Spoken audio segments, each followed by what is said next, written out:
Salute. Salute. If you're watching this, I want to thank you for tapping in. Hit that subscribe button. Hit that like button if you haven't already. So tonight, I'm gonna be diving into the Oxtails album by Charles Herron. And I think this album honestly deserves to be mentioned alongside some of the classic hip hop albums. Not because it sounds like them, but it's because it's put together the same way. And it's more than a collection of songs. It's an experience. Like real talk. If you sit down and listen to it, you'll experience it. Now it has skits, conversations, characters, transitions, moods. They all serve a purpose. It's something there for everybody. And somehow it all fits inside one complete world. And that's what impresses me about Oxtails. It's an album you can enjoy, but it's also an album you can study. So tonight I'm gonna talk about the architecture of that project, like the sequencing, symbolism, characters, visuals, everything that makes this project more than just an album. So, Charles Herron, I want to welcome you. Let's get to it. What's up, party people? What's good? What's good, bro? Peace, BookZombie. How you doing, brother? All right, man. How are you? I woke up breathing. I'm believing. You know what I mean? It's everything is good. You know what I mean? Everybody got their life's ups and downs, pause. But we still here. You know what I'm saying? So we keep up the fight. But yeah, man, that's the long story to a short answer. But everything's good, brother. Yo, man, I'm loving the album. Thank you. Listen to it several times, and the replay value is extremely high, I must say. Thank you, brother. I appreciate it, man. Creating it was a story in itself. But thank you, man. It definitely has way more legs than I could have even imagined. So thank you to everybody who's been supporting, and even the new people who's gonna find out about it after this and support it after that, man. So real excited about it. Real excited. Word. Yeah, I think it was dope how you had Sonny Chiba, at the beginning, for chicken wings fried crazy. So you want the story now, or you want to hold it till later? Let's get into it. Well, first I want to ask you, why was his voice the perfect way to introduce the album to the world? Well, so what you gotta, when you hear Oxtails, the very first voice you hear is my brother, MyXtz. My actual blood, biological, grew up in the Bronx brother.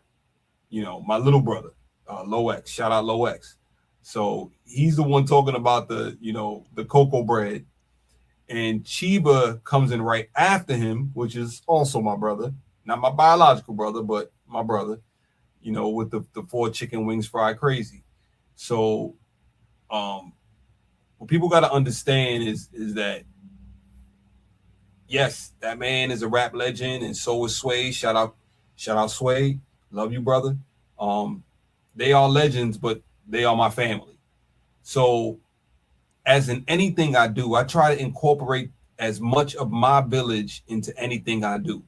And it's not for cloud, it's not for anything. It's just, I may pull one of my daughters to hop on something, or one of their friends. Like I look at music as a real communal process. That's why I'm real amicable to work or agreeable to work with other artists, because I really enjoy collaboration, because I do a lot of stuff by myself, which is not a problem, but I really enjoy the process of two minds getting together to manifest something. So bringing him in along with everybody else, I mean, Zombie, you made it. You know what I'm saying? You on the project, so bringing in my friends and family, because you got to remember, these are not just records. These are time capsules. So this is like 10 years from now, I could look back and be like, oh man, Zombie, did something on the record or whatever. From this point on, you can never say you was not on somebody's record. You know what I'm saying? And you getting published. So it's all good. Like it's a communal process, B. So having my man on there was no different than having one of my other brothers, Kill Rip, Dynass, you, Shakar Kareem, Lord Sarin, there's actually mad people I reached out to for this, but these are the ones that got back to me. So it is what it is, and we'll catch other people on the next go round. But yeah, it's been real fun, man. It's real fun to see the way it got laid out and the way it's all moving and all that. It's crazy, B. Yo, so the joint, the oxen, I want to talk about that. Like, let's get to it. Break it down. What does the oxen mean? Okay, so first let's start at the base of the pyramid. Shout out to Frank Myntz. Frank Myntz is the brother that produced the entire Oxtails. Okay, so all the beats you hear on Oxtails, outside of the interlude beats, it's all Frank Myntz. So shout out to Frank Myntz. So when me and him got together via my cousin, Boogs the Architect, shout out to Boogs, shout out Utica, New York, shout out Texas. But that was one of his comrades, and my cousin also does music. He's actually a way better rapper than me. Ironically enough, I'm the one who taught him how to rap. But Frank Myntz was one of his comrades. Boom, boom, boom. Me and Frank linked up, and it's just kind of like when things happen. It's just like, oh, yo, send me a record. We made something. It popped off. It just snowballed. So the snowball basically became what you guys know as the Oxtails, but it went through many versions before y'all even heard it. First we were going to call it Myntz, like after Frank Myntz, but like Myntz, I had a whole theme of, hard candies and all this other shit, but that wasn't working. We went through a couple other titles. Once we had a good 3-4 records together, and for some reason, I don't know, man, like off the dome, I was like Oxtails, you know what I'm saying? And as many of y'all have heard me say, Oxtails, it comes off as, Caribbean dish for the layman, but, the ox, aka the $1.50, aka the box cutter, that's what we, some of us call the razor in New York, you know what I'm saying? So that's where the ox comes from. The tails part is actually tails, as in Tales. I just left the traditional spelling of it, so because it just looked fly, but that's what oxtails actually means. They're sharp tails, things that are gonna, get into your mind. Going back to your point, the first song is the oxen, you know what I'm saying? And it's the intro, but I look at that as the beginning of the story. You know what I'm saying? The ox is the thing also the thing you put the plow on that moves through the fields, that's symbolizes strength. You know what I'm saying? For the village people, you know what I'm saying? And me and Frank had an idea about, Frank is a very, very big vinyl digging curation type of person. So he found this reggae sample, flipped it up, and was like, yo, Chuck, check this out. I'm like, yo, this is crazy, B. And then you get shit like the first couple balls, Airwolf, the blades came down, they hit that white meat. Oxtails, fame in the yoke like Humpty Dumpty's feet. They left his dome like a dumpling and jerk chicken grease. Like it's just slick talk, you know what I'm saying? But it just sets up everything. So the Oxen is the title track, and it sets off everything. And right before you hear the Oxen, that's when you hear Sonny Chiba coming with the fucking crazy line. And like I said, there's a whole story behind that shit. So how important is a joint like the Oxen to an album? Like it's very important. Oxtails. Because it's very important because like when you start to curate these projects and you put them together like a single body of work, like many people have heard me say, I don't really call my albums LPs and records. They're art pieces. So I'm not just thinking about this as song by song. I'm thinking about this to put the best pieces together to make the entire thing. So that is the start, the introduction, letting you know where we're going with this. So like, as soon as you hear that, you hear what I'm talking about, it kind of starts moving you a certain way. Like, okay, this is what type of time we on? You know what I'm saying? I think I even start the record with saying like, this is different energy over here. You know what I'm saying? Like, and these are things to, subconsciously and consciously kind of get you moving to what I'm dealing with, which is contemporary, updated, bespoke boom bap. You know what I'm saying? This is year 3000 shit we fucking with right here. You know what I'm saying? Niggas could say, the beats sound old school, whatever, but this is other shit. Like I always say, the highest form of genius is expressing complex ideas simply. And that goes with beats too. You know what I'm saying? That goes to Frank Myntz. He knows how to make beat battle beats. And he also knows how to make records for MCs to sit in and it could become a playground. You know what I'm saying? And Oxen was just come on, man, you heard the shit. Like when that shit come on, like even when I was mixing it, you know what I'm saying? The way Frank did the beat, even when I'm mixing it, I'm like, all right, this shit need to sound like, there was a spot I used to go to back in college called the Black Culture Lounge. These niggas had the crazy Stone Love speaker stacks, 10 feet high, shaking the Heineken bottles and the red stripes everywhere. Like I needed it to have that feel.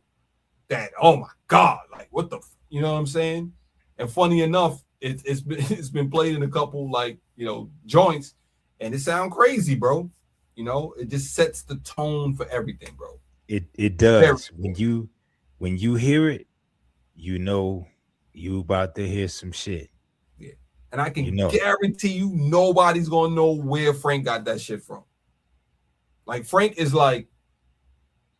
going to the crates with the scalpel and the fucking defibrillator. Like Frank be in them crates, bro. Like I was shocked. You know what I'm saying?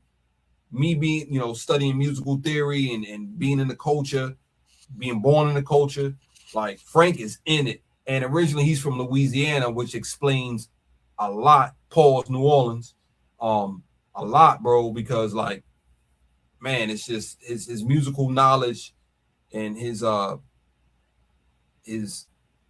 would say almost like instinct for musical composition is like it's really a joy to work with. You know what I'm saying? Y'all very important, bro. Yeah. Y'all match extremely well. Like I'm telling you, man, I love this album. I've listened to it. Thank you. A lot. Thank you. Yeah, spinning back to the Chiba thing. So like I said, I put the Batman signal out to all of my peoples, like, yo, just send me a voice note with a order for some Jamaican food and just make sure you put Oxtails in it and I'm gonna work it into the album and shit. So, of course I had my brother, yo, Chi, man, I need to get you on here for this. You know what I'm saying? Because we got plenty of records together. So I'm like, all right, waited a couple days, waited a week, called him about some other shit, waited another week. Like, yo, Chi, what's up with the intro? My bad. All right, he gets it together. All I get in the email is a voice note. That's what you hear. Yeah, 4 chicken wings fried crazy, bro. I'm sitting in here. I'm sitting in the studio playing it, and I'm in tears. Number one, because I know my man, and this is kind of an inside joke. You know what I'm saying? But I know my man, and I know what he meant by that shit. And I was like, you know what? This is the perfect thing, bro. That's part of his genius. You know what I'm saying? Like this with the fly talk slick shit be. But and I was like, you know what? This shit is coming on right before you hear the oxen. Because it just that's what it sounds like. It sounds like 4 chicken wings fried crazy, B. Yeah, man. When I heard it, I was like, oh, it's stupid. Yeah, man. It's it's dope. So after that, what you got? Boogie Blind, right? Did we do that after that? Yeah, Boogie Blind is after the oxen. The oxen, yeah. So and shouts out to my the brother. order. Yeah. Shouts out to my brother Boogie Blind. Another BX legend, executioners. And definitely one of the people that has definitely showed me a lot of love, way more love than I think I probably expect. But you know, God bless him, bro, because he's definitely helped me in my situation, and you know, I respect him as a peer, regardless. But you know, Boogie Blind, you know, like I said, he shows me a lot of love. He, you know, he's played me a lot of places, man, like a lot of places. Shade 45, his own personal Twitch stream that he has every Saturday at 2 p.m. called the Blueberry Matcha, which is like, you know, we say it's a Twitch stream, but you know, when elite DJs are DJing for other elite DJs, it doesn't just become a Twitch stream. It becomes a to-do thing, you know. Lord Sear, you know, rest in peace to that brother, rest in power. But when Lord Sear had his show on Shade 45, they would play me a lot, man. You know, and you know, shouts out to Shade 45, shouts out to Rappers Out of Control, DJ Eclipse. But you know, Boogie Blind, you know, he definitely one of them ones, man. And you know, he's from where I'm from, the towns, you know, the Bronx, and he shows me a lot of love. So that clip you hear of the Boogie Blind intro is actually a random clip I caught of him spinning it on that Twitch stream I was speaking of. And you know, like any of my other brothers, you know, I'll fly a record to get that, you know, the vibe check, and I sent it to Boogie, and next thing I know, it's getting played, you know, for, you know, a good grip of people, and I'm like, oh shit, and he threw the, you know, he does what he does on it. Like he was just fucking around. Like he wasn't even serious. That's the dangerous part about Boogie. He wasn't even serious. Like he was just playing, but it just sounded so crazy. And like any MC worth his salt knows, one of the things that gets us going is hearing your record getting cut up live. You know what I'm saying? Especially when it's like on the airwaves or something, you know, bringing it back and all of that shit. And he did it crazy.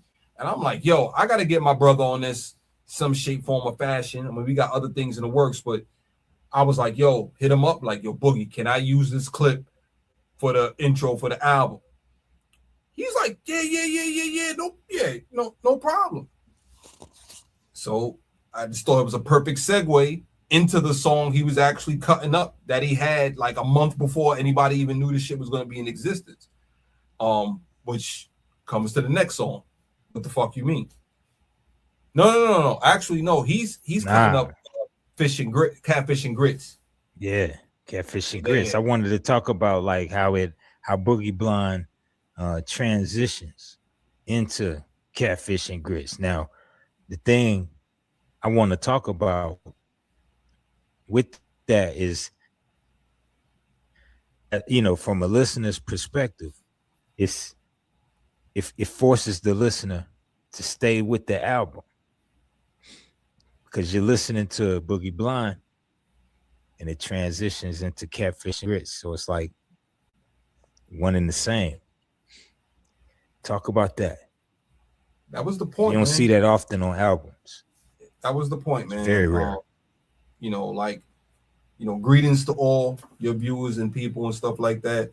And shouts out to everybody. Cause shit, y'all don't gotta be here watching this shit, but I appreciate you. You know what I mean? But many of y'all who don't know me, you know, Charles Herron, as you can see from a little band or whatever. But in addition to being an MC, I produce as well, and I'm also an accredited mix and master engineer. Now, when I mean accredited, is I get paid to do it, and I've received plaques for mixing other people's shit that's outside of my shit. But everything you pretty much hear is going to be mixed or mastered by myself or my partner, Allah Divine. You know, we have the Ministry of Sound, and we mix ourselves. We mix, you know, a lot of people, the alumni, the list goes on and on and on and on and on. So when I'm putting these things together, it was already, and it was a built-in segue. You know, all I had to do was just edit to where Boogie had, you know, said what he said at the end, right into the record, because the way Frank produced the record, he had that kind of swooshing thing coming in from the beginning, and it was just a perfect segue. And from a psychology standpoint, just like you were saying earlier, when people hear, you know, we kind of live in a lemming sheep type of mentality. When people hear excitement about something by other people, it automatically makes them, you know, tip their head a little bit. So when they hear Boogie getting busy, like, oh shit, this shit sound like a, you know what I mean? Right. This shit sound crazy. And then it goes into the song, you're like, oh, I see what he did. I see what he did. You know what I'm saying? I got people straight up calling me, telling me, like, yo, that Boogie Blind intro was ill. I'm like, I didn't have nothing to do with that. All I did was take the clip, put it on the album. I didn't touch it. I didn't that's exactly what it did. There's no editing, like, and that's just him fucking around. Like, you know what I'm saying? Like, he's an executioner, B. You know what I'm saying? Like, he's stupid. Transformers, faders, all that. So it was just a perfect segue. And then the song itself, come on, B.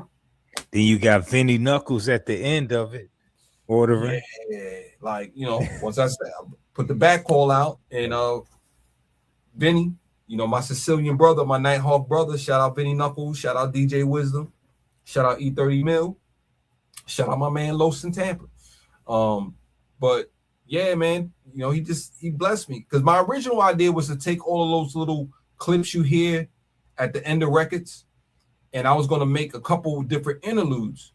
But while I was kind of importing them in and getting everything ready to sequence out the album, I was like, yo, it would be kind of dope if I just put them at the end and, you know, see how they sound.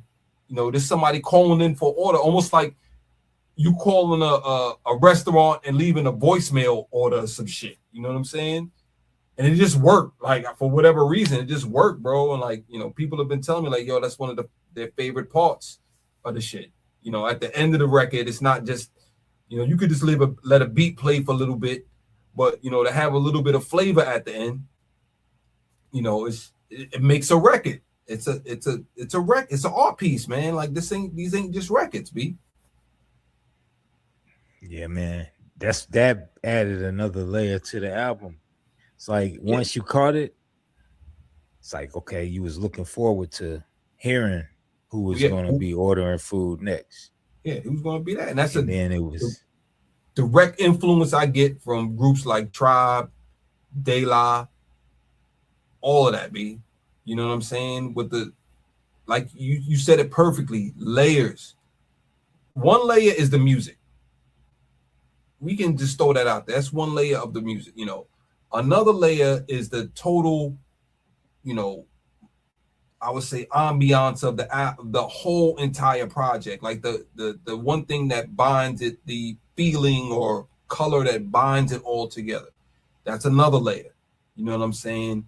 Another layer would be, you know, the comedy aspect of certain things. You know, like you're building a cake. You know what I'm saying? When you put together a project, you're building a cake. At least that's the way I look at it. You know what I'm saying? And you want to give something to people, kind of like layers on an onion, that you can keep listening to it and keep pulling things from it. You may put it down for a month, and then something may remind you of it, like, oh shit, let me go back and listen to this, and then you may get a whole new feeling from it. That's a good record. You know what I'm saying? Word. You got all kind of records on here, you know, like What the Fuck You Mean. It's like the mood changed. It's like you wanted to make a statement, set a tone, like, yo, all right, let me let y'all know who I am, what this really is about. Almost like it was representing a sense of conflict or like frustration almost. That's what it seemed like it represented. Yeah, man. I mean, we all, like, number one, all right, like, I ain't gonna say I ain't no tough guy, because it ain't like I'm running up punch people in the faces no more, no shit like that. I ain't running around shooting niggas no more, no crazy shit like that. But I'm older, you know what I'm saying? And I'm pretty much, you know, I'm very blessed. You know, I have a wife, I have children, you know what I'm saying? Friends and family that love me, but I still have those parts of me. Like I tell my wife all the time, like, you know, I'm educated, I went to college, but I just love nigga shit. It's weird to say, you know, and that's part of the dichotomy of myself, is where it's like I know better, but certain things just, you know, I still want to, you know, drink Hennessy and play spades with my uncles. Some MCs just got it, such as yourself. Like, oh, thank you, brother. You don't even gotta say much on the round. Yeah, I just, what you know, the fuck you mean, man? Yeah, like, you just it's just me. Like, it's just, you know, like people don't understand. A lot of people don't get it until they actually meet me or they see things like this. You know what I'm saying? It's like I remember I actually had a fan come up to me in a show when I was doing a show out in Oakland, California, and like the first thing she said to me, you know, shout out to the young lady. First thing she said to me was, "Oh my God, you really talk like that." Mm-hmm. I said, "What the fuck you mean?" Yeah, man. No pun intended, but you know, people think it's like I'm like, nah, B, this is the way we talk. Like when people see like Fat Joe and Jada, especially Joe talking, nigga, all my niggas in the Bronx talk like that, bro. We all talk like that. Like it's just the way we are. Some are more animated than others, like myself, but that's how we are. But it's very upfront, you know. And coming from my era, you're gonna hear words like "word bond" and "what up, B," and you know, shit like that. You know, just where we are. And I refuse to let this shit go. So I don't give a fuck. But it's just part of me, man. Like it's part of me. I'm not, you know, obviously I'm not running around selling packs and doing crazy shit like that. If anything, if you listen to the music, I'm basically just giving y'all niggas cautionary tales. You know what I'm saying? But what the fuck you mean is just, it's that energy. Like I wanted to make something, you know, for my man Frank Myntz, who produced everything. He be working out. You know, I wanted to give something with that kind of energy. You know what I'm saying? Like and the beat is just retarded. Like it's just stupid. But I wanted to give that kind of energy. Something you can just, when they come on, and just like, oh, okay, here we go. You know what I'm saying? Like it's just on that type of time. Then you threw Ja Freedom at the end. He sounded like he was a little frustrated with. Listen, bro. He was, you know, he was ordering. It was like, shout out Ja Freedom, aka the HR department of the alumni. But my brother, you know, one of the most genius people I know, one of the smartest people I know. But yeah, man, you know, he blessed me, man, and he put that real order in. You can hear it on the end of it, like he put that real order in. Yeah, he did. It just went perfectly with it, like, and I actually have footage of me building that we're gonna be coming out with later, like a kind of behind the scenes of Oxtails of me doing the mixing and engineering side of it. So I have scenes when I actually slapped that interlude on that song, because it went through like a couple songs before I picked that one. So it was real cool, man. Thank you, Ja, for doing that, man. And Kill and Dynass, so and Divine. So we're gonna get to that. Yeah, we're gonna get to that. So is oxtails your favorite Jamaican dish? No. Like if you had to do a favorite dish,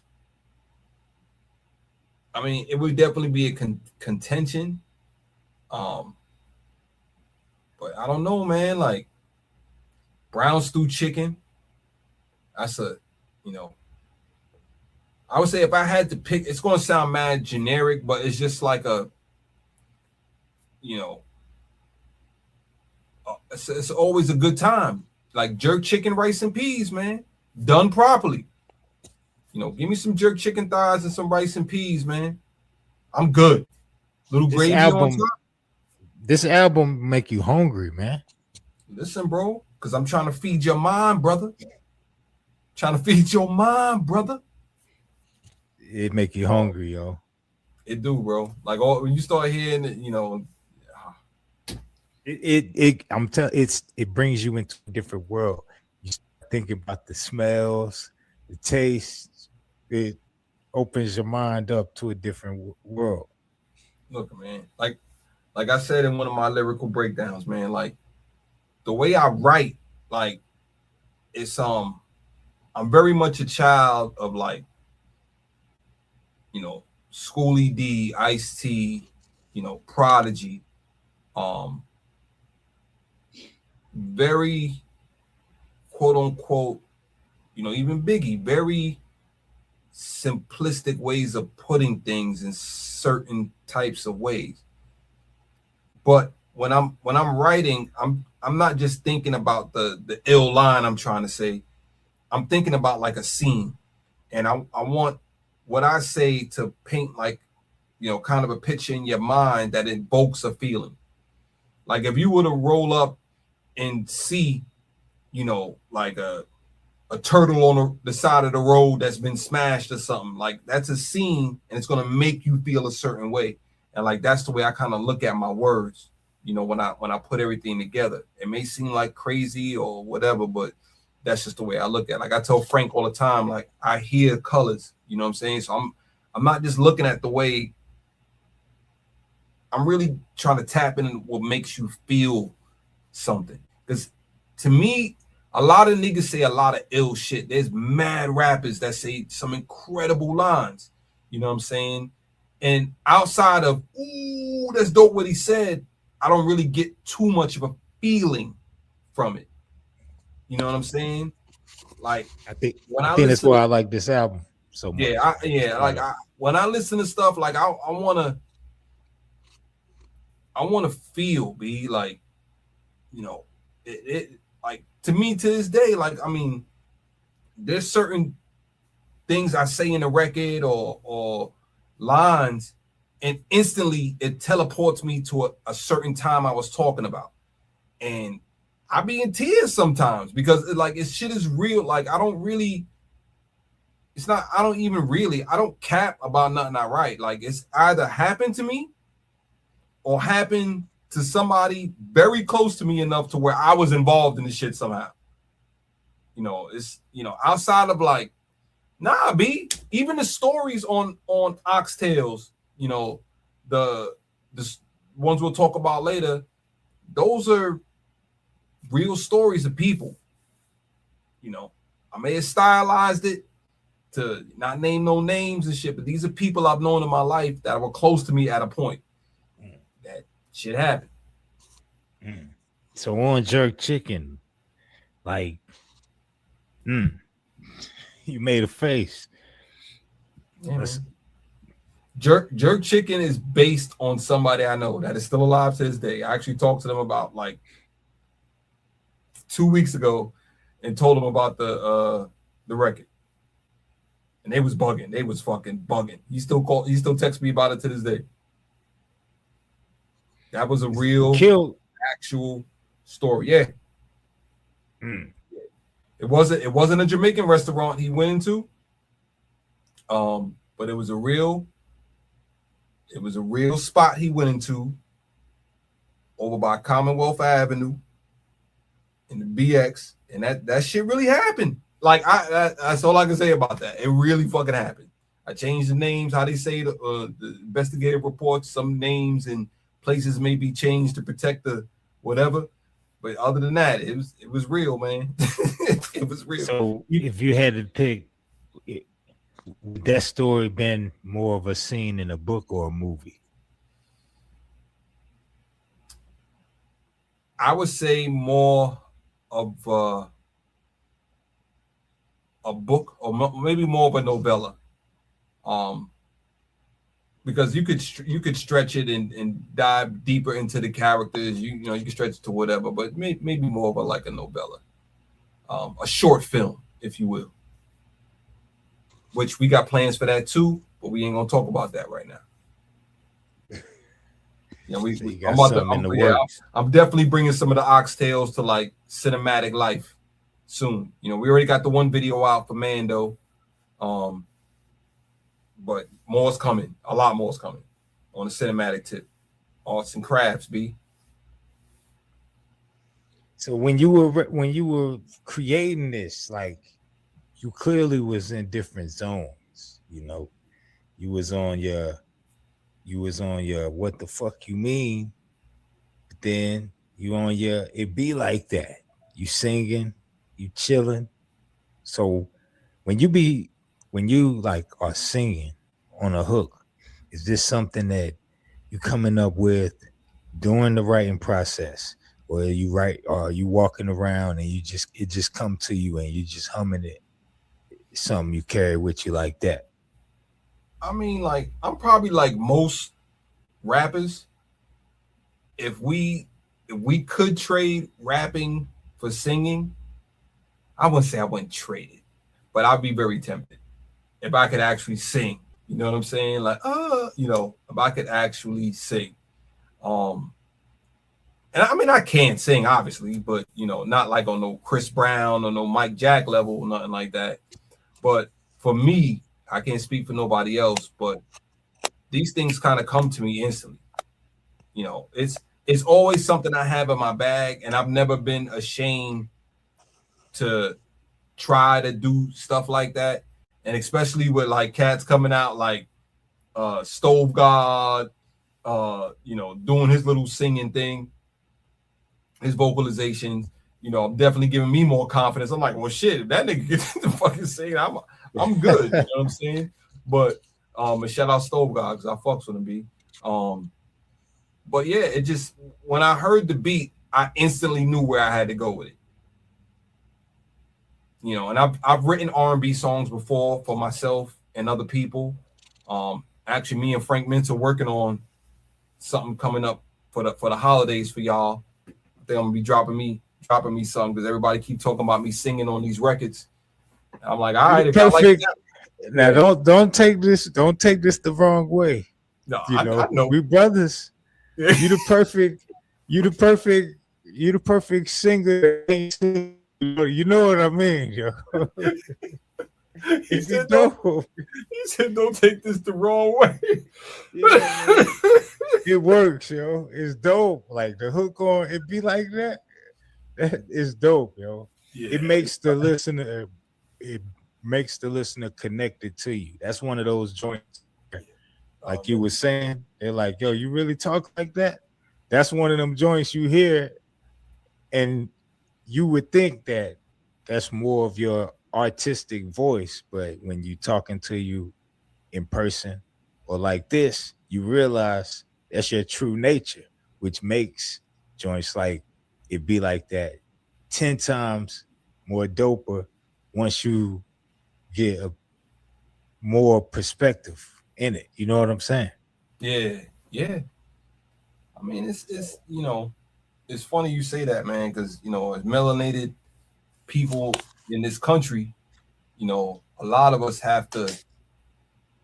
I don't like using the word code switch, but a lot of us gotta soften how we would normally kind of act to fit within the confines of a job or a 9-to-5 or whatever. I think it's bullshit, but they put it under the banner of professionalism, and that's what it is.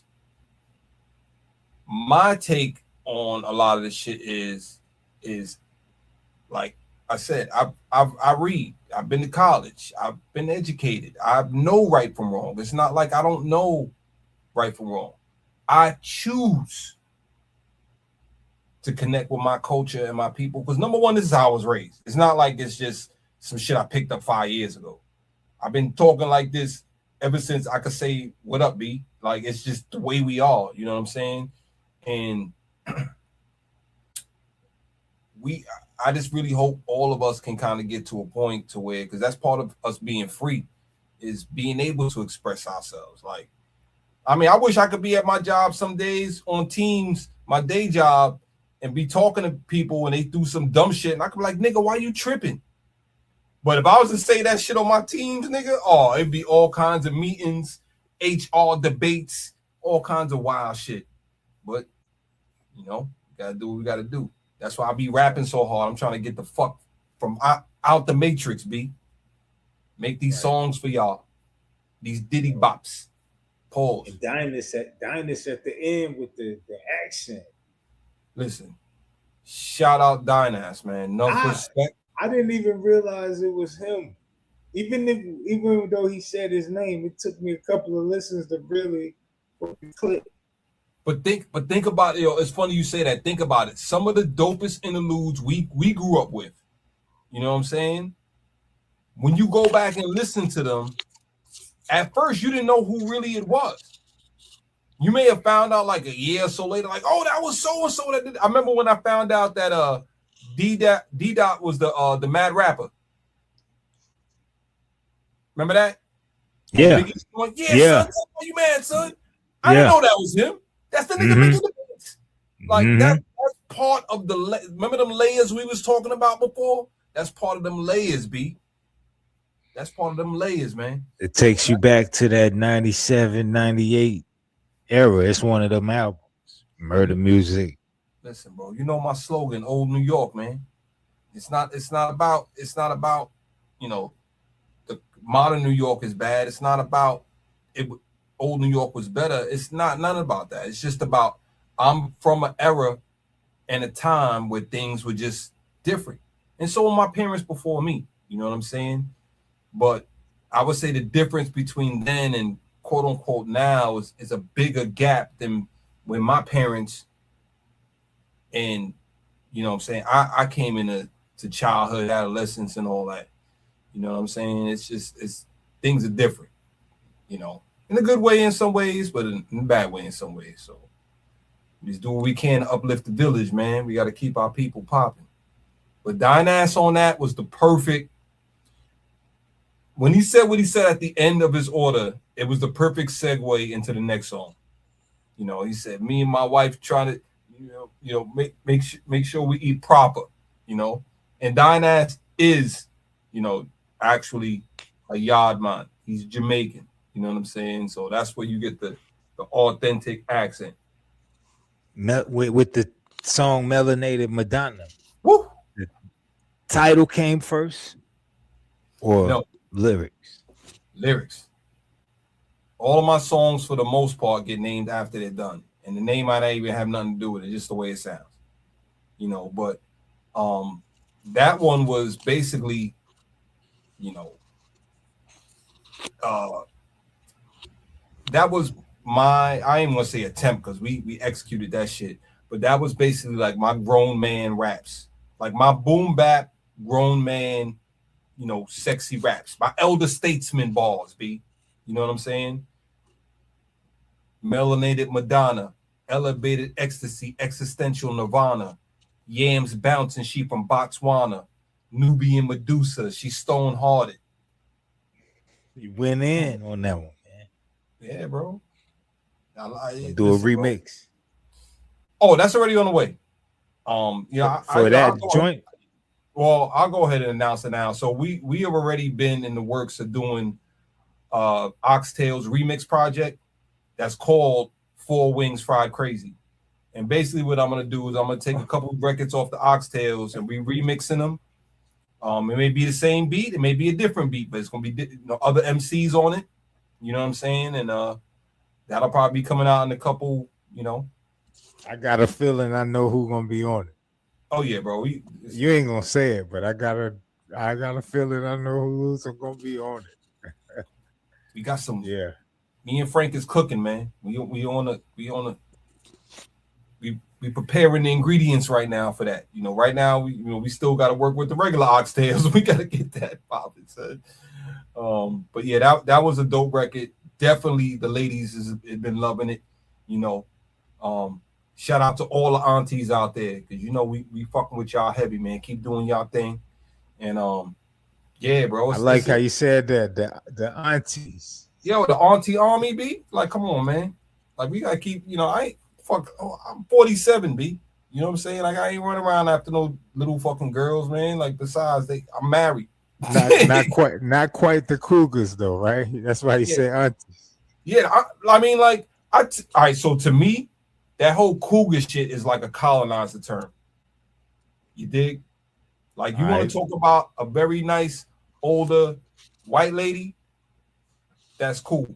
Where I'm from, that's the aunties, B. Auntie got the yams. Auntie can make the yams. Auntie know how to cook, clean, all of that, B. I'm fucking with the aunties, B. So shout out to all the aunties. Got you. You know what I mean? Like, we gotta keep it. We gotta keep it. I ain't like some of these niggas, man. Some of these niggas trying to relive their 20s and shit. I'm happy I survived all of that shit, B, because I ain't supposed to be here. Word. Word. Yo, shit. When you created that record, was it like how far along were you in the process of making that album? It seemed like you had a good bulk of it done. No. Melanated Madonna was probably like the third or fourth record that I did. Wow. And I want to say this too. It was definitely a very highly collaborative process. I mean, of course, he made the beats, I rhymed, I recorded it, and all that other shit. But it was a highly collaborative process. You know what I'm saying? Like, I really made a genuine brother friend with Frank messing with this album. Like, it was, if any, like I was telling him the other day, like we could sell 0, which it's not going to happen because we already sold.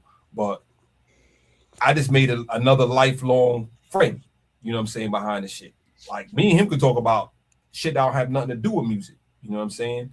So it was very highly collaborative process. But that song was actually like the 4th song we recorded. Ironically enough, that was the song I recorded after What the Fuck You Mean. Go figure. Go figure. Yeah. Now, listening to the skits after the song, especially, like Patty Palace, it don't sound like y'all really had everything together, man. It sounded like y'all was running all over the place in that spot. All them orders was coming in. Yeah, I'm man. like, yo. Yeah. So that was, like I said, I had, a bunch of people called in. But on that's actually the only quote unquote interlude on the whole album.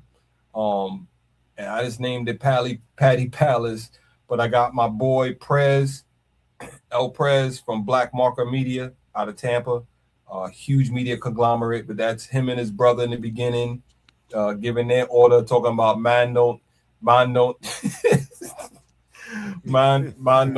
no poom poom or some cabbage, some shit he said. He fucking got me in tears to this day. After that is my other homie, Lord Sarin from Australia. He's a producer from Australia. And me and him actually have a project coming out very soon on some next other shit. I'm always working. Stay tuned for that. But he called in, you know what I'm saying, and left the order, bought some Australian flavor to Oxtails, you know what I'm saying? And after him is my brother Allah Divine. He called in his order. And then after him is my man E30 Mill, part of the Nighthawks. And it was just something I put together, you know what I'm saying? It's the Patty Palace, you know what I'm saying? It's kind of like the palate cleanser before we get into the next part of the album. You know what I'm saying? It's just one of those things. Like, I always try to picture, if I had to take a 2-hour road trip, and this is the only thing I had to listen to from start to finish, and I couldn't skip it, I couldn't do nothing, how would I want this to play out? and so we snugged that right in there to give the listener a different experience, a little bit of laughs, just some creativity, keeping with the theme of everything, and then it rolls into the next jam. Oh, with Karate Man, what led you to put me at the end of that joint?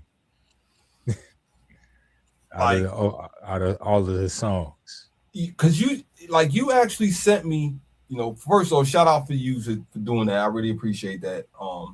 But you had sent me like two different like orders, and I don't know, like for some reason, like at the end of the song, like after I did one or two of those outros, I would say, with the orders, I kind of got a hang for it. So by the time I did like the third or fourth one, I think maybe after I did Kill Ripken's one, he's at the end of Jerk Chicken, Kill Ripken. Shout out my brother Kill Ripken. Yeah.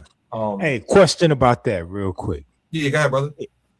Now with Jerk Chicken, it seemed like Kill Ripken was actually in the restaurant ordering, because he was getting joint right there. Yeah. So to me, it was like he was at the restaurant ordering. Listen, the only instructions I gave everybody was like, yo, leave me a voice note, send it to my phone, and just drop me a Jamaican, order for some good Jamaican food. Do it like if you was calling in or whatever, just whatever, because number one, I'm dealing with a bunch of creatives. So it's like, if I just give y'all general instructions, y'all pick it up. So that was all Rip. That was fire to me. When I'm listening to the album, I'm like, oh shoot, okay, he at the restaurant, because to me it sounds like he's directing them. I like to put in the order. Yeah, like it's but that's Rip. You know what I'm saying? Like he's a definitely a general. You know what I'm saying? Ex-football player. You know what I'm saying? He's definitely a take charge leader. So that's Rip. You know what I'm saying? Love my brother. But shout out all my alumni brothers, man, because they definitely represented, man.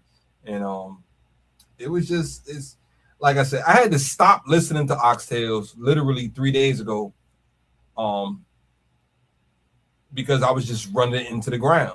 And I'm like, shit, I was there for the entire process. Why am I still listening to this shit? It's what it is, man. Every day I find something new, or every day I have a feeling and a song can correlate to it. So I put it on. Boom. Word. So I want to hear what you were saying. You were saying you had a hang for it, and after you did the one for Kill Ripken. Yeah. So going back to the Karate Man. So after I kind of did that, I already knew the pieces I had to the puzzle. I already kind of started assigning in my mind like where certain people are going to go.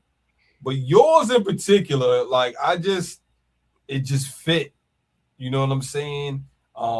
Number one.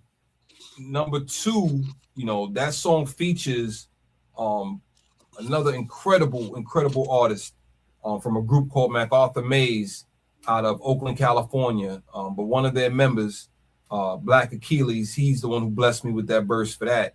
Shout out to Oakland, shout out to the town. And I just thought it would just be dope. I'm like, oh man, let's put Book Zombie at the end. Because your order, I would say the way you ended your order is what did it. You know what I'm saying? Because what I was trying to do was when people would say their name, I would kind of take the beat out so you could hear the person. You may not catch it on the first time, but you'll catch it. And it's the way you said it, the Book Zombie. I was like, this shit just goes with it. So it just sounded good. So I was like, yep, that's where it's staying. Wow. That's where it's staying, B. Yo, I would have never thought about it like that. Let me see something real quick. You froze up, so let me see if I can remove you from the stage and then bring you back in.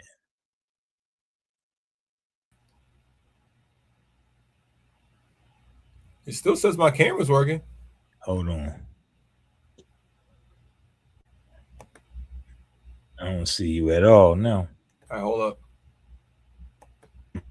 Well, we back. Let me do this.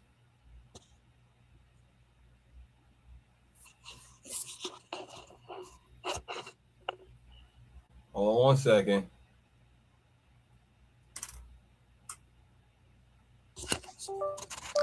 And you got your. Well,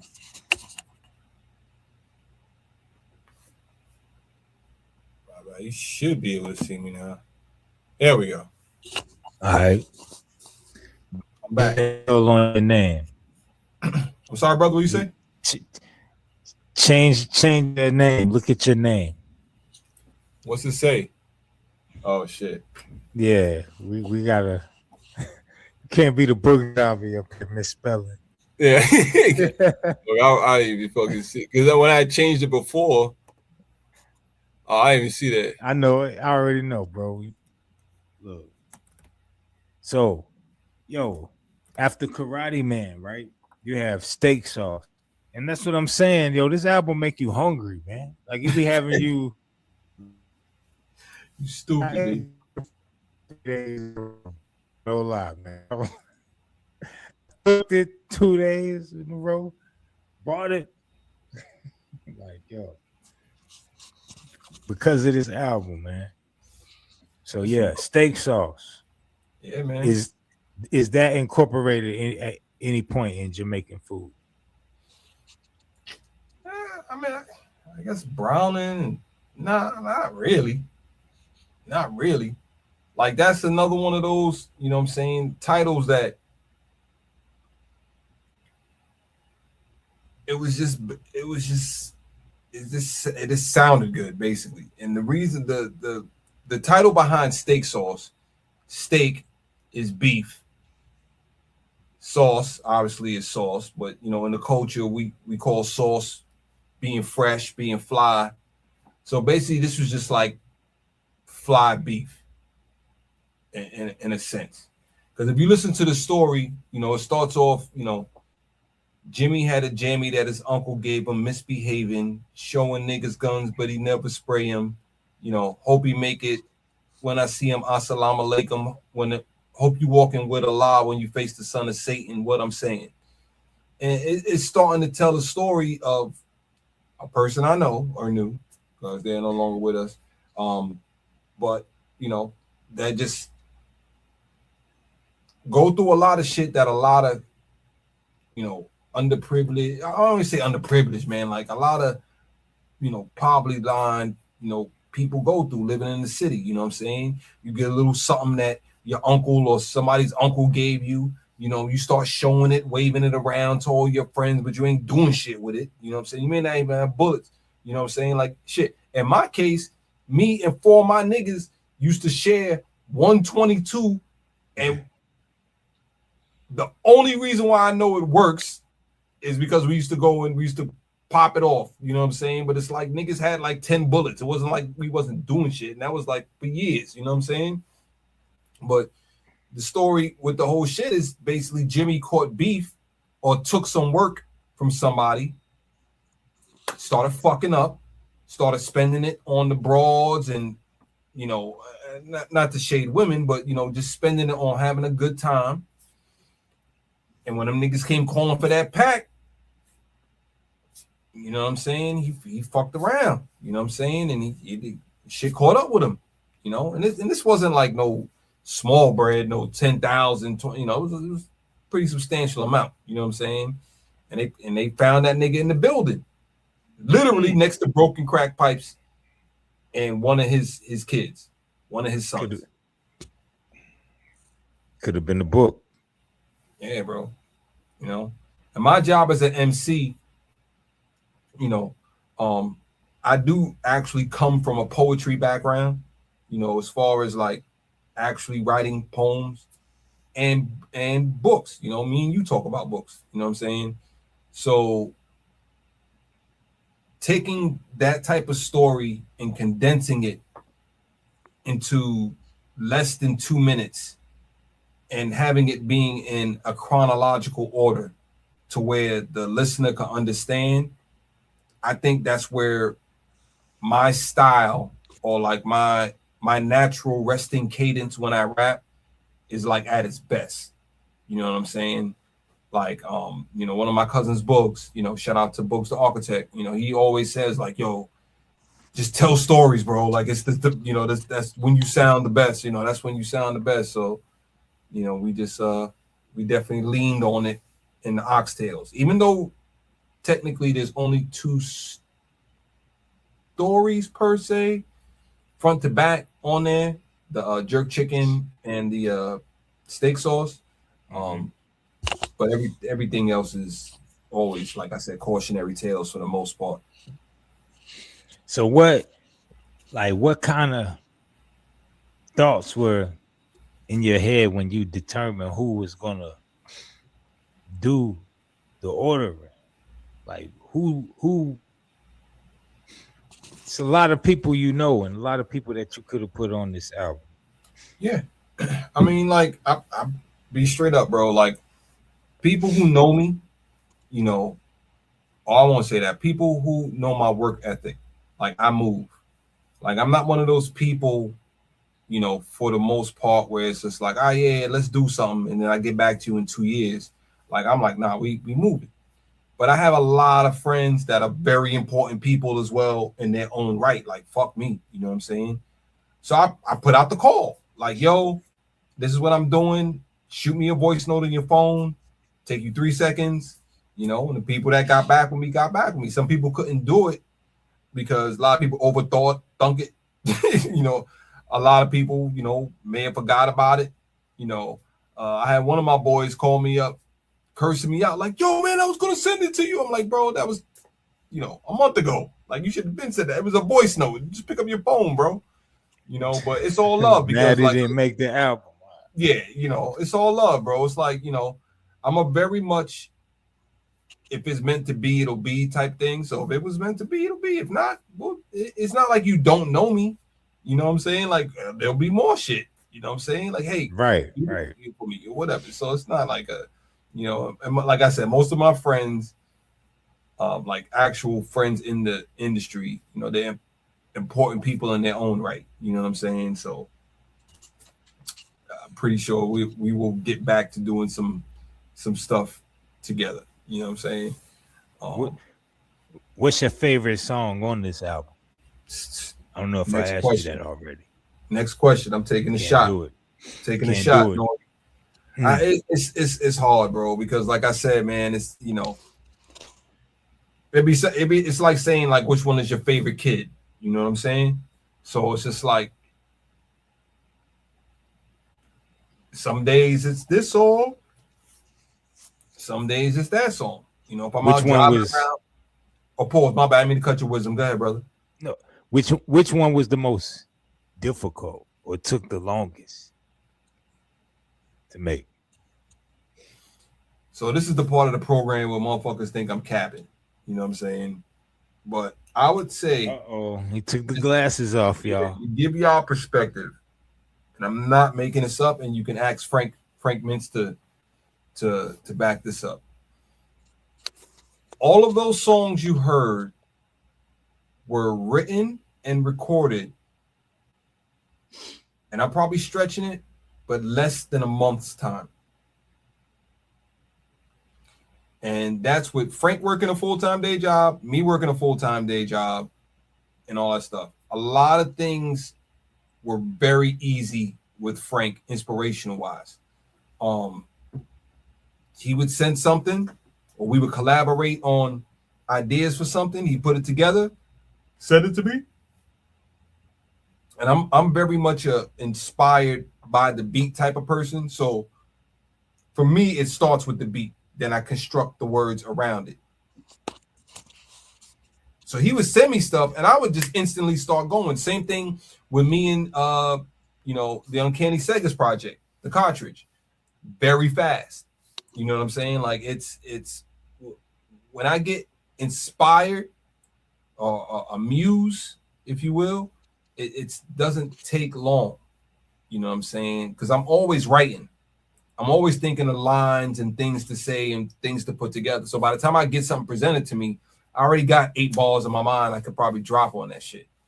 You know, I ain't a freestyle king and no crazy shit like that, but I'm always writing. I'm always connecting things in the visual and the metaphysical world to translate to words so I can put it together and make it mesh and meld, and I can use this for something else or whatever. So very fast process. Very fast process. Yeah. What's up with DJ Wiz? Wisdom? Yeah. My brother, man. Arts and Crafts, man. That's a OG Foundation Nighthawks member, son. Yeah, Indeed. brother. Yeah, he you know, shout out to him and my brother Swift. They just came out with a project, African Americans, and it's incredible. Shout out Swift. Yeah, bro. Like I literally between their new project, MacArthur Maze's new project, I've been really listening to those two for like the outside of listening to Oxtails, I've been listening to those two projects like the heaviest. And the funny shit is I mixed Swift's record album, except for like 1 or 2 songs. But it's just incredible work. You know, Wiz is another fucking genius, man. Motherfuckers start making these beats, B. It's crazy. That's why I don't even make beats no more. Like I'm not too shabby myself, but I'm surrounded by so many dope heads. It's like it's crazy. You know what I'm saying? Yo. This was like a puzzle, and all the pieces they fit perfectly. So when we tried, here come my daughters and my nieces, and I'm gonna have to hop on the grill and make some Frank soon. Okay. No, you good, bro. You good. But with the joint, come on, son. Like, explain to the people that are watching this or will watch this. Explain what it means and explain the contrast. Yeah, so everybody knows, you know, Come On Son was really, you know, I would say popularized by Ed Lover. You know, if you're not familiar with Ed Lover, you should, because he's part of the culture big time. But you know, one of the hosts of MTV Raps with himself and Dr. Dre, not the one y'all thinking of from the West Coast, but Ed Lover and Dr. Dre. If you don't know, yeah, you need to know. You need to know. You need to go do your research, like big time. But he popularized the term, you know, come on, son. You know, everybody had been saying that shit in New York forever, but you know, he's the one that popularized it, that brought it to the light with everybody. I don't know if he's the originator, but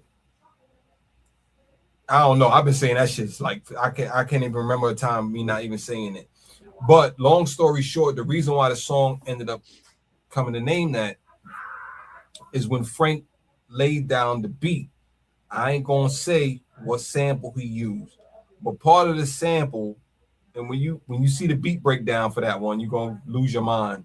But part of the sample is the vocalist says the sun, right? So just the way the beat moving, it's real, you know, it's real on the block, you know, one of these type of situations. So it's just the way it sounded to me, you know, the way Son hopped out the coupe, we going stupid, and just let the beat work.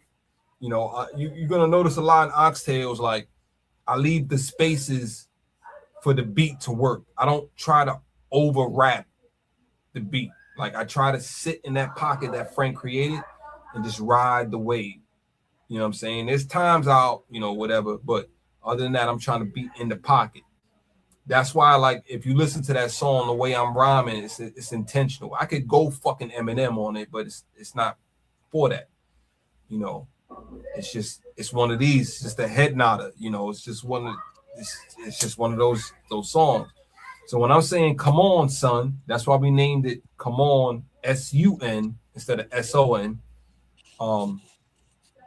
Because it's just like we say "son" in the sense of you shine like the sun. Like that's my son right there. You know, not like that's my son as like I'm the father, like my daughter's in the background yelling. But you know, come on, son. You know, shine. That's basically what I'm trying to say. You know what I'm saying? Like shine. And it's a feel good record.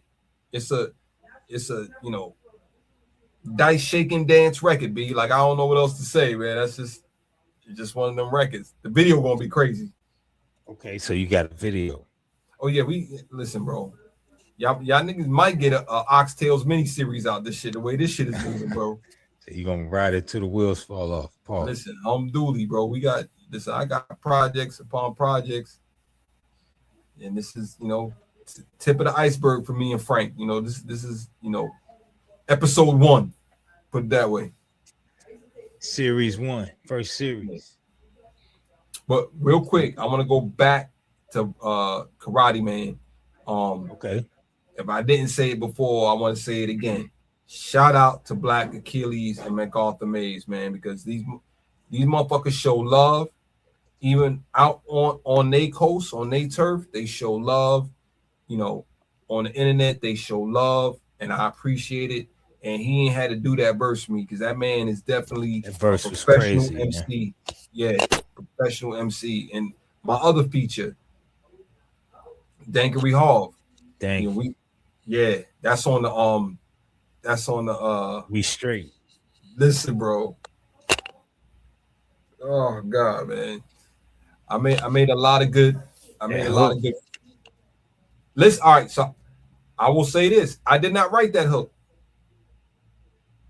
I didn't write it. My little brother, MyXtz, the dude you hear at the very beginning of the album, talking about the cocoa bread. That's MyXtz. Okay. MyXtz is the one who wrote that hook.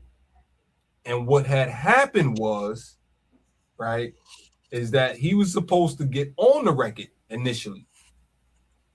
He dropped some bars. It was all right, but it really wasn't rocking what we was doing. But the hook he did was fire. So, because that's my little brother, I'm like, yo, let me get the hook, B. You did a hove on him. Yeah. Let me get the hook.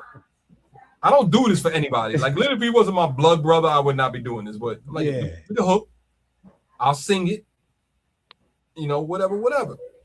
Then Frank put me on to Dankery Hall. You know, and Dank is through the Dilla camp, the Jay Dilla camp. Detroit, shout out Detroit, shout out to Canada. And we sent the record over to him, fingers crossed. And he was like, yo, you hit me at the right time. I'm about to go on tour.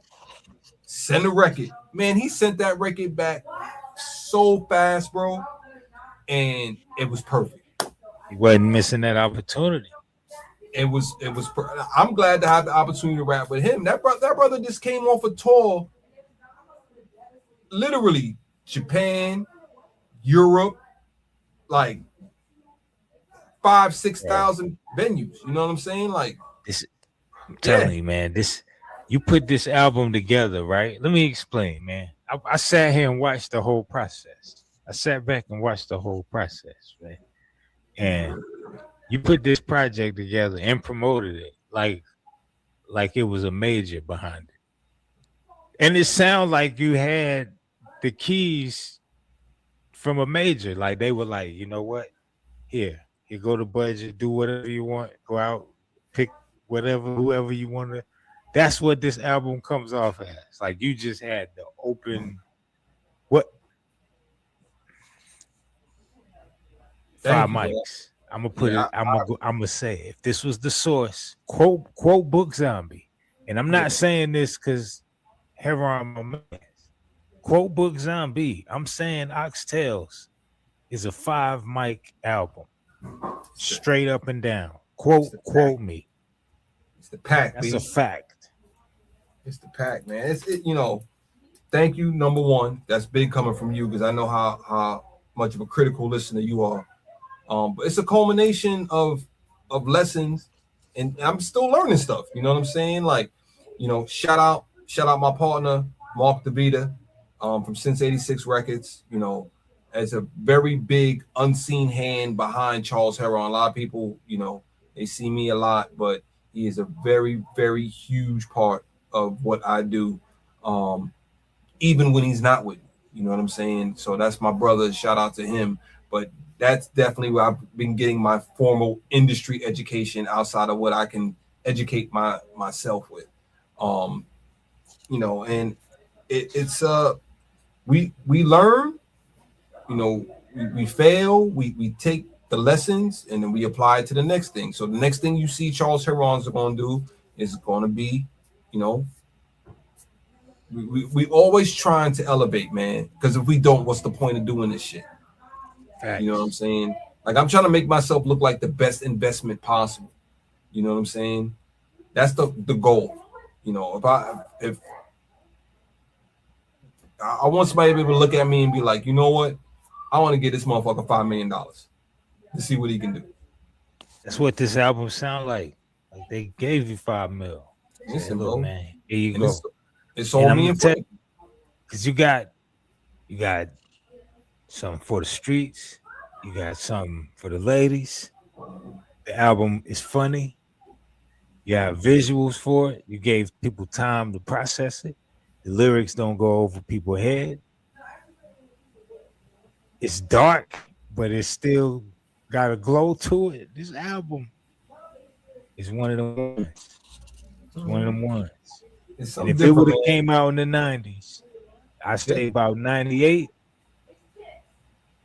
we would have been talking about it right now. I mean, they're talking about it now because it's like, nothing's new under the sun. And, with the help of Griselda and that whole movement from upstate, shout out upstate New York, shout out Utica, New York. But now, quote unquote, our type of music is becoming the new it thing, which is weird because we've been making this shit forever, but it's becoming the new it thing. Like 5 years ago, I couldn't really talk to certain cats about like, KRS-One, the Return of Boom Bap or whatever. Now I could walk into Starbucks coffee shops and I find, little Caucasian kids that's in the boot camp. You know what I'm saying? Like, that's now 2026. Like, they going back and they doing the history. You know what I'm saying? A lot of that has to do with the internet and old things coming back to resurface, but a lot of it has to do with people listening to the same energy of music for a long period of time. Because remember, Atlanta's been running shit for the past like almost 20 years at this point. And people start looking for something different, and then it comes back. Everything's in cycles. Now it's starting to come back to quote unquote traditional hip hop, and that's definitely a region specific thing. And where I'm from and the era I grew up in, this is what we dealing with. We dealing with Boot Camp Clique. We dealing with MOP. We dealing with J. Wu the Damager, Gangstar, Group Home, Mobb Deep, Wu-Tang, Biggie, DMX, like that energy, be like, and that's a very niche thing that only a few of us can make authentically. And I'm just one of them motherfuckers. Right. So with White Jesus, what was going on, man? Listen, that one was like a shock value. Listen, what's going on, man? I ain't even gonna hold you, man. Like when I wrote that, like I'm into a bunch of new different artists. Well, not even new, but just different artists. So there's an artist I listen to a lot called Bruiser Wolf. I don't know if you know that, brother. Bruiser Wolf is very if I'm not mistaken, he's from Detroit. But Bruiser Wolf, I fuck with Danny Brown, and the only reason I put them together, they're not similar, but the only reason I put them together is because they fall into that category of unorthodox voice delivery type shit, almost on some MF Doom. But I was listening to one of his records and he had said like a little, it wasn't even like a line, it was like a half a line he had said, and I was like, I like the way he inflected that. It wasn't even what he said, it was just the way he inflected it. And I was like, yo, I could probably flip that into a whole hook. And that's what I did. You know, white One of my Jesus, favorites. gold chains, new cars, cocaine, they whipping dope. They whipping dope. Like and that saying actually comes from my grandmother. My grandma Jackie, may she rest in peace. Shout out to Antigua. But she used to say that shit all the time, man. Like, I don't understand why they killing each other to put a white Jesus on a gold chain. She used to say that shit all the time. All the time. And it just always stuck with me. It always stuck with me. Look, the way you ended this joint was, you said it. You need to say more. You was really making a statement. Like, yo, we with this album, I know I know what I did. Like, I ain't even gotta really brag about this. I already know what I did. It ain't much more that I can do. And that's one of, I would say that's one of my favorite records. If I had to pick one today, right now, today, I would probably have to go with that. By the time this come out and you look at it, you gonna be like, yo, it might be something different. Like there was a whole what was it, 2 weeks ago when I just made Karate Man with Black Achilles, and because I had those features done at the same time. So I had the Karate Man and I had the We Straight, and I was just bumping them for a whole 2 weeks. 2 songs. I'm at work listening to Karate Man over and over and over and over and over because Achilles verse is incredible. Listening to We Straight over and over and over because Dank's verse is incredible. But like as far as like a core mission statement of the album, the Do We Need to Say More? Because the beat, you know, it's the classic, you know, boom bap, you know, loop. I added some xylophones in it, those doom doom doom doom doom, and some of the shit I'm saying in it is just crazy. Like if you just listen to it, come on, you know what you did on this album. You trying to downplay it, but you know what you did. You know what you did on this album, bro. Yeah, we just starting facts. And I ain't gonna let you sit here. I ain't about to let you sit here and act like this is just okay. Yeah, I did an album. Like, bro, I'm telling you, man, you really did the damn thing on this joint. And as a hip hop fan, I must say thank you for this project because I listened since it came out. I listen to it damn near every day, man, and I enjoy it. That, man. I don't get tired of it, and I listen to it all the way through. I don't skip.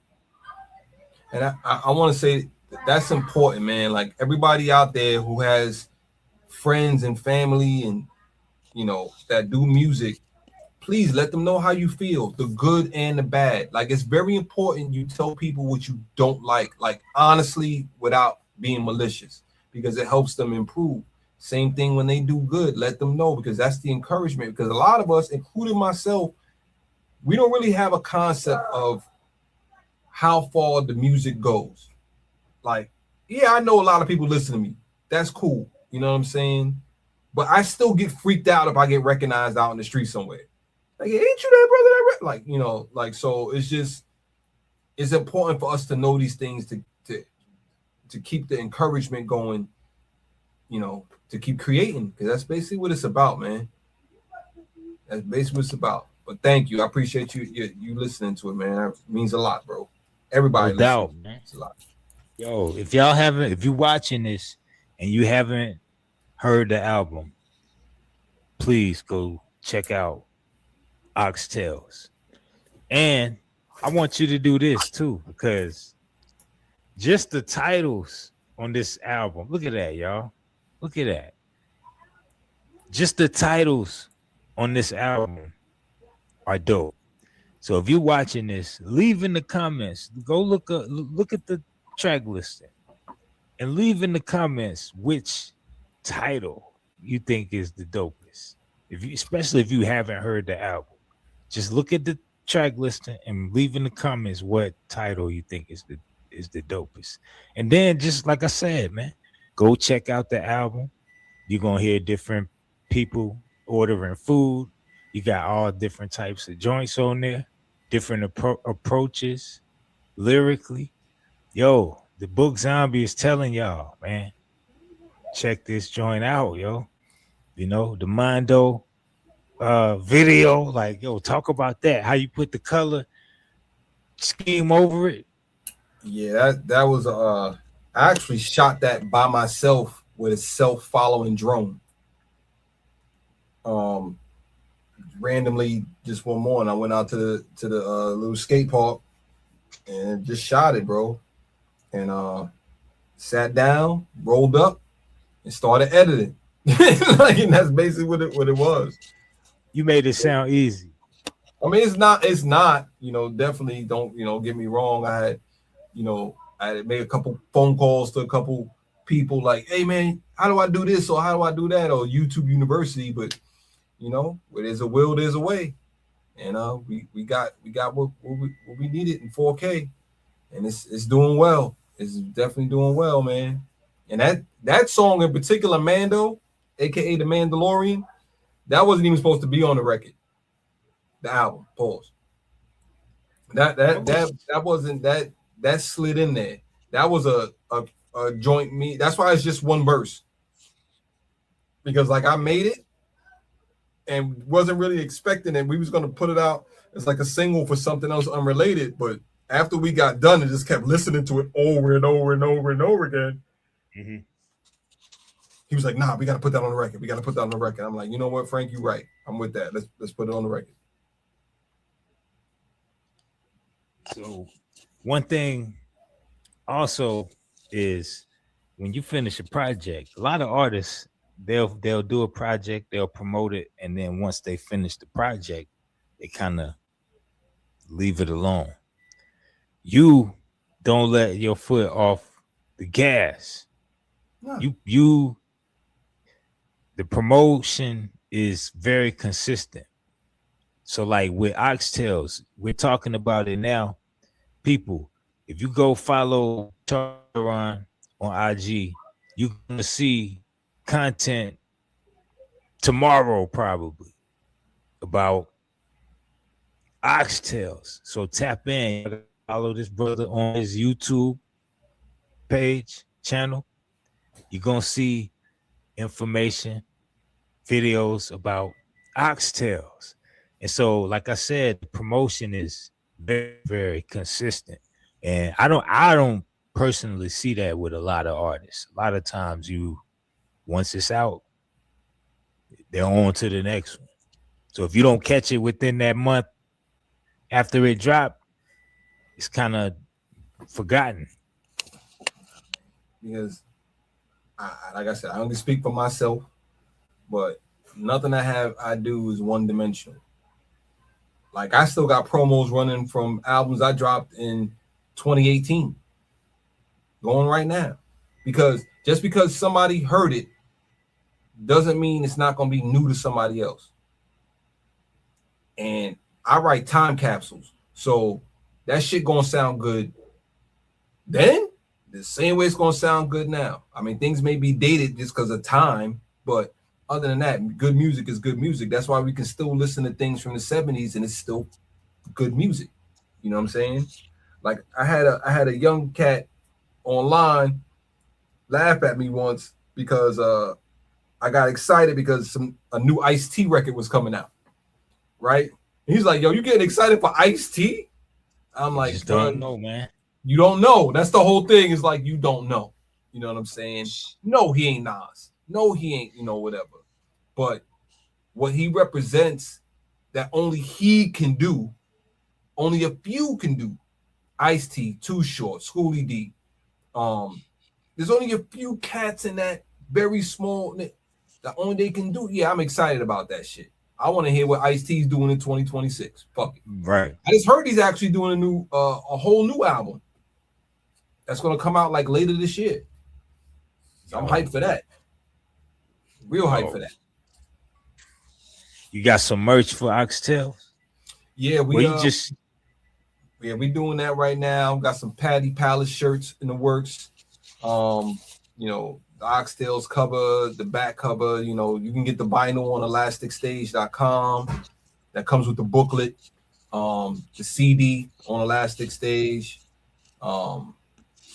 It's pretty much, you know, you can get it everywhere. But yeah, definitely merch is like on the way. But you know, it's all me and Frank. You know what I'm saying? He's a husband and father too, and you know, same thing with me. And I don't got no angel investors. This is all me and you know, help a family and friends. But it is definitely on the way. Speaking of that, I probably have to go and cook some hot dogs soon. Indeed, brother. One more question. One more question before you know we close it out.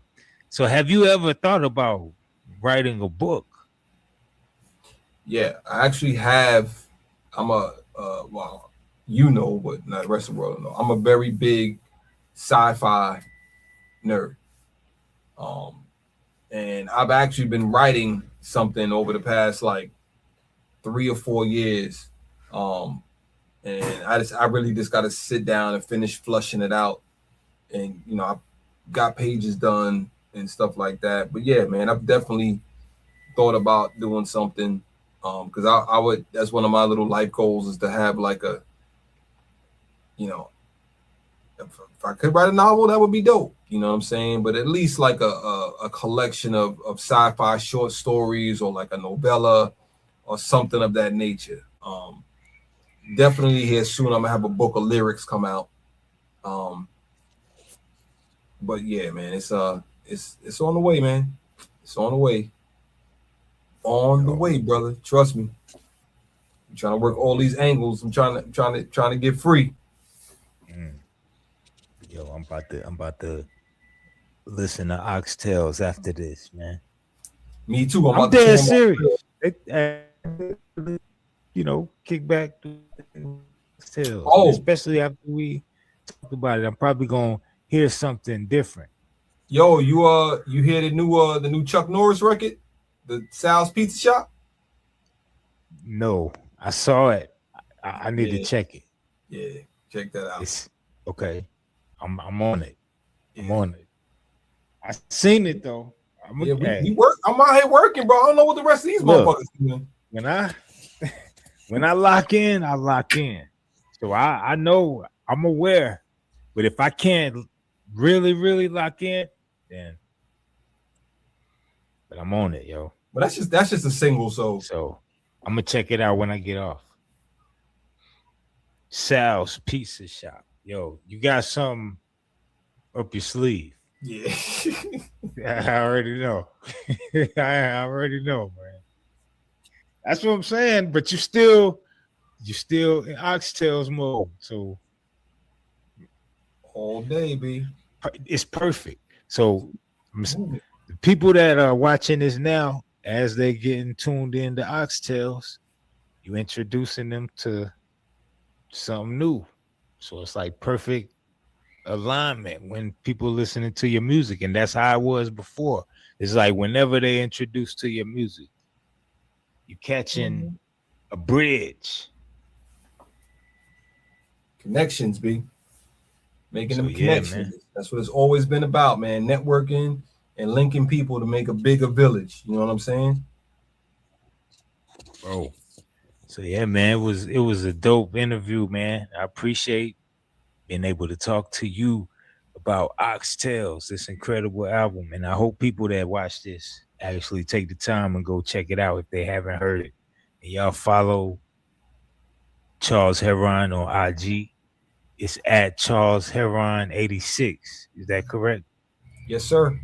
And then on YouTube, your channel is? It's just my name, Charles, then Herron, and it'll pop right up. You'll see like the little logo. Yeah, man. You got to subscribe. You got some real dope stuff going on over there. Yeah, man. You come on, see me doing a live with the mixing and mastering and making songs in real time and just talking with the people about everything, man. So, and shout out to BookZombie for, you know what I mean, putting the fire up under me to do that. So shout out to BookZombie. Hey, man. Appreciate it, bro. But yo, we're gonna lock in again, man. And I'm looking forward to the next project. I'm on this Sal's Pizza Shop though. So all right, man. Well, hey, thank you, brother, and shout out to the BX always. Shout out to everybody who helped create or was a part of Oxtails, and shout out to Book Zombie alumni in the building. B. no doubt. All right, bro. Peace. Peace.